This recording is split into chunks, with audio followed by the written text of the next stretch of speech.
안녕하세요. 솜녀입니다. 오늘 그려볼 주제는 바로 페가수스가 되겠습니다.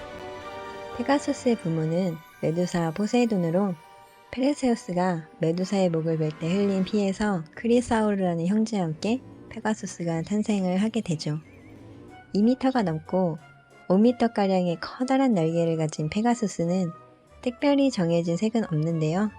신발하는 특성상 대부분 흰색으로 표현을 하죠. 이 페가수스는 아버지가 포세이돈이라서 그런지 희한한 능력을 가지고 있는데요.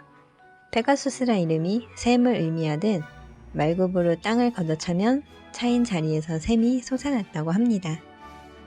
이 페가수스가 만든 샘 중에선 히포크레네라는 샘이 유명한데 그 샘에 관련된 설화는 이렇습니다. 페가수스가 태어나자 아테나가 잡아다 길들여서 헬리콘산에 사는 음악과 예술, 천문학, 시의 여신이던 9명의 무사히들에게 선물로 주게 됩니다. 이 헬리콘산의 무사히들이 누구냐면요.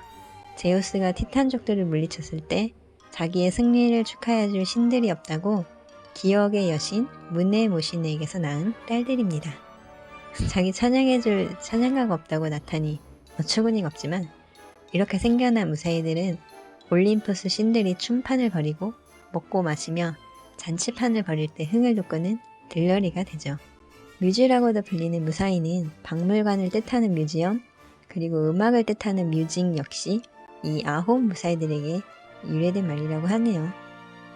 이 무사히들이 여느 때와 마찬가지로 신들의 찬양곡을 만들고 있던 어느 날 우리들이 무사히 너희들보다 훨씬 실력이 뛰어나다면서 피에러스의 딸들이 도전장을 던집니다.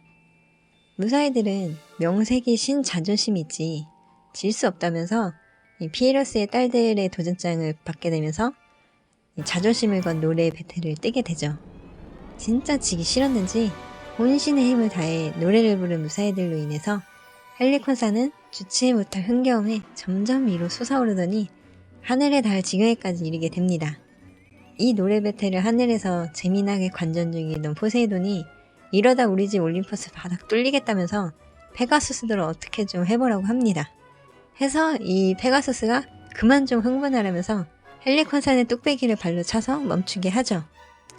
이때 헬리콘산 머리에 구멍이 나면서 물이 고여 샘이 생겨나게 되는데 이게 바로 말의 샘이라는 의미의 히포크레네가 생겨난 배경이 됩니다. 그리고 노래 배틀에서 진 피에로스의 딸들은 건방지게 신한테 대들었다는 이유로 저주를 받아 까치가 되게 되죠. 페가수스와 관련된 이야기라면 무사히 말고도 벨레로폰을 빼놓을 수가 없는데요. 글라우커스 왕의 왕자라고도 하고 포세이돈이 아버지라는 말도 있는 벨레로폰은 누구든 타는 것을 거부하는 한 성깔 하기로 유명한 페가수스를 길들인 유일한 인간이기도 하죠. 훈남에다 무술실력 만렙의 왕자라는 3종 세트를 가진 엄친아 벨레로폰이 페가수스를 얻는 과정은 이렇습니다. 벨레로폰의 아버지 글라우커스 왕은 원체 말도 좋아하고 경마를 좋아해서 뛰어난 명마가 그렇게 많았는데요.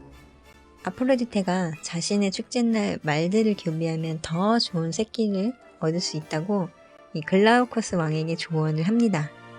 하지만 그날 별로 그럴 마음이 없었던 글라우커스 왕은 교배 따위야 아무 때나 하면 되지 라면서 귀담아 듣지를 않았고 자신의 조언을 무시했다며 화가 잔뜩 난 아프로디테가 그 화풀이를 그의 아들 벨레로폰으로 돌리게 되죠.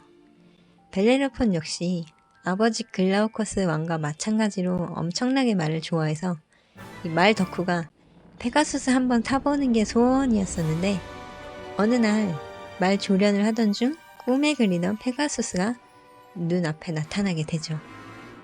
그래서 뒷다리를 화살로 맞춰서 잡으려고 하는데 하지만 이 페가수스는 아프로디테가 구름으로 만든 가짜 페가수스였던 거죠. 아프로디테는 벨레로폰이 쏜 화살의 방향을 바꿔서 벨레로폰의 형제였던 벨레론을 맞추게 합니다. 때문에 주변에 있던 말들이 놀라서 날뛰게 되고 하필이면 같이 마법관에서 말을 돌보고 있던 글라우커스 왕도 말에 밟혀 죽게 되는 참극이 벌어지게 됩니다. 아프로디테 인성 진짜 쓰레기네요. 고작 본인 축제날 말급여 시키지 않았다고 근데 벨레로폰도 밧줄로 잡으면 될 것이지 왜 화살로 쏴가지고는. 벨레로폰은 원래 히포누스라는 이름으로 말을 잘 다룬다는 뜻의 이름을 가지고 있었는데 벨레로스를 죽였기 때문에 후에 벨레로폰으로 불리게 됩니다.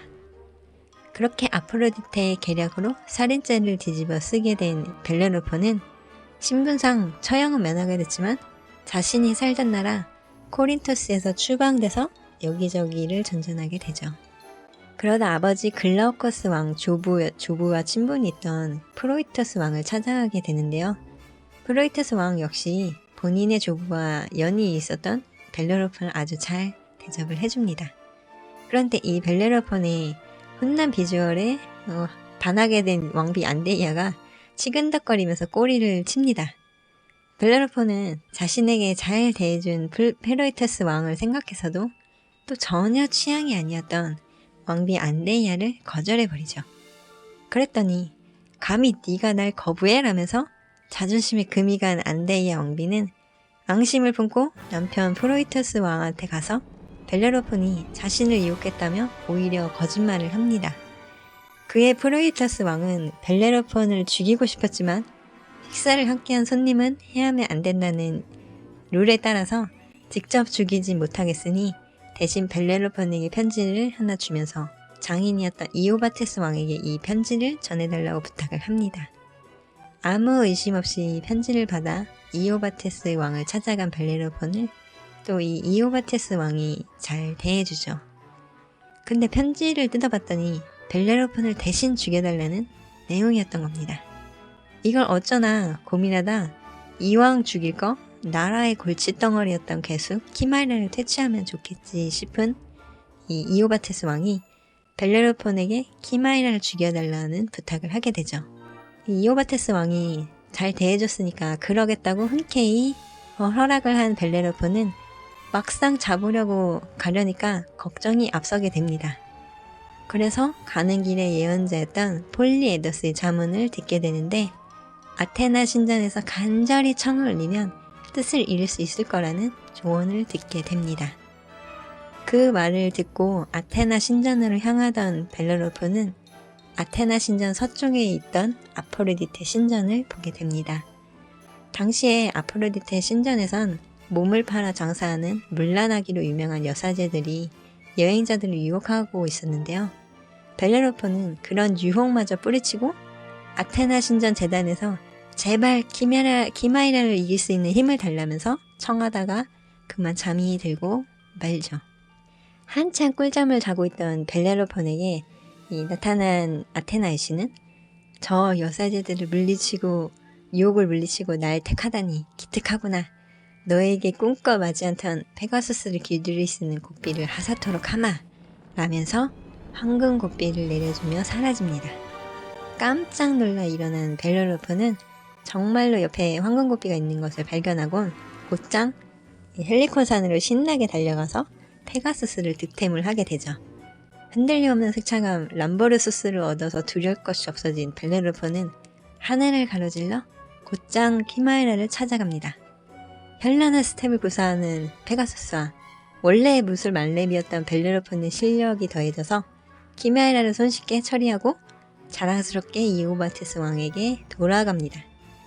죽을 줄로만 알았던 벨레로폰이 살아돌아 당황한 이오바테스 왕은 다음에는 아마존 여왕을 토벌해 오라고 하기도 하고 칼리아 부족의 해적단을 처부수고 오라고 하기도 하면서 벨레로폰이 돌아오는 길에 복병을 심어 죽이려고 하지만 이 모든 거를 가뿐히 미션을 클리어하는 벨레로폰에 의해서 번번이 실패하게 됩니다.